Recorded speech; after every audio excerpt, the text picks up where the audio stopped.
Viral, video uang nenek di kota Lubuk Linggau, Sumatera Selatan dimakan tikus. Uang tersebut lama hilang, namun saat ditemukan sudah dalam kondisi robek di dalam kantong kresek. Ternyata, uang tersebut sudah hilang 2 tahun lamanya.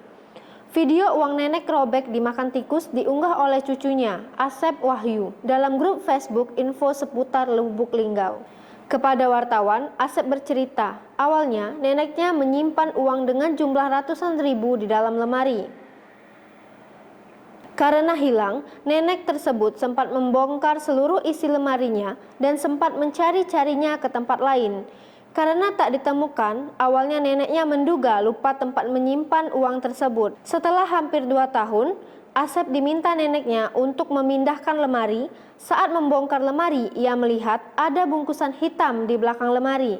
Ia mengungkapkan alasan memposting kejadian tersebut karena kebingungan mencari tempat untuk menukarkan uang tersebut. Ia pun sangat berharap banyak netizen memberikan saran tempat penukaran uang robek.